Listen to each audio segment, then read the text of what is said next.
Chulainn versus Ferdiad.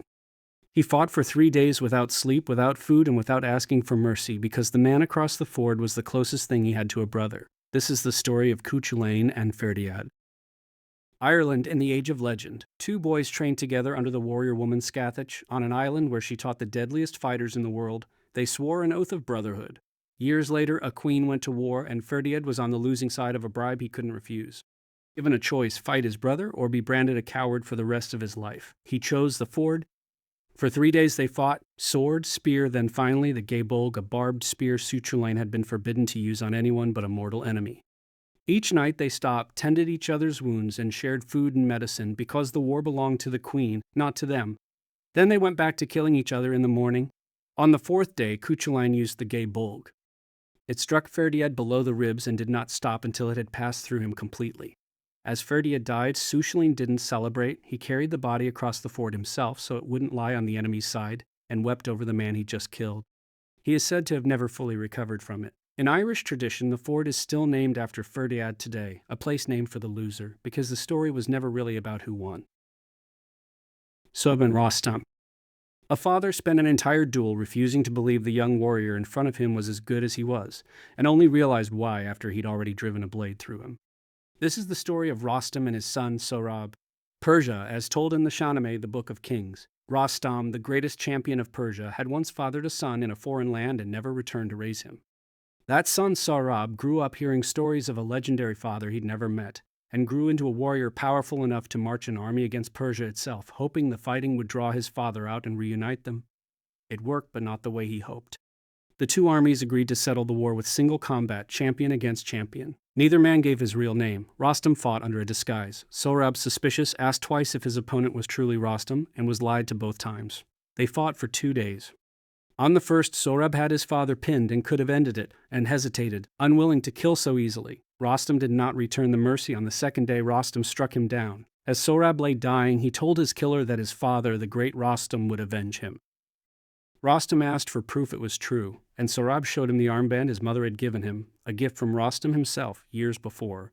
Rostam recognized it instantly. He had killed his own son with his own hands and understood it only in the seconds before Sohrab died in his arms. Guan Yu versus Liang.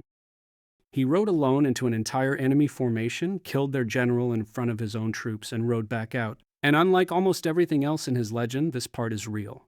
This is the story of Guan Yu and the death of Liang. China, 200 AD, the collapse of the Han Dynasty, the Battle of Baima. Guan Yu was serving the warlord Cao Xiao at the time, a temporary arrangement since he was technically loyal to a rival, Liu Bei, and had only joined Cao Xiao's side after being captured.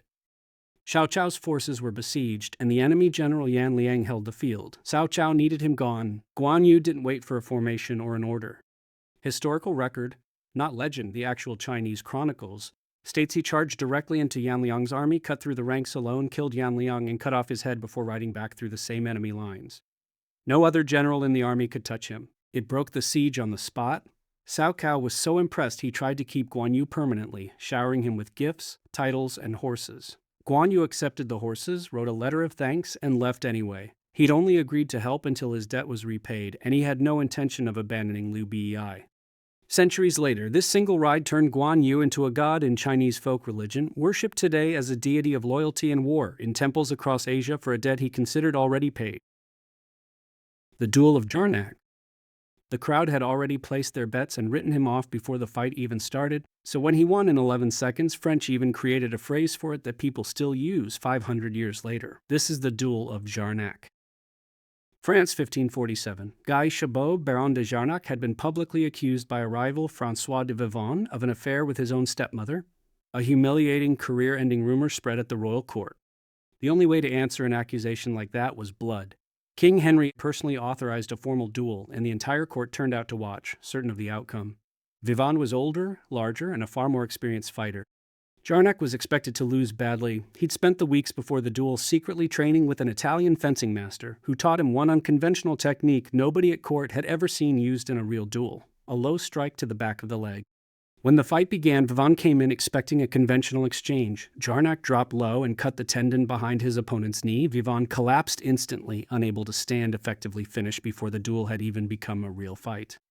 Jarnac stood over him and offered to spare his life if he'd retract the accusation. Vivien refused out of pure pride and died from the wound days later rather than admit defeat out loud. The French language still calls any unexpected, decisive winning blow un coup de Jarnac, a Jarnac strike, named for the underdog nobody thought would leave that field alive. Henry II of France versus Gabriel de Montgomery. He wasn't supposed to be in any real danger at all. It was a celebration, not a war, and it killed him anyway. This is the death of King Henry II of France, Paris, 1559. Henry II was celebrating 2 royal weddings meant to cement peace with Spain, and the festivities included a jousting tournament purely ceremonial, the kind of event kings fought in for sport, not survival. Henry, confident and eager to impress, insisted on one more pass late in the tournament against Gabriel de Montgomery, the captain of his own royal guard. The joust itself went the way thousands of others had. Both lances shattered on impact, which was normal and expected, but a large splinter from Montgomery's broken lance shot upward and struck Henry directly through the gap in his gilded helmet's visor, driving into his eye and skull.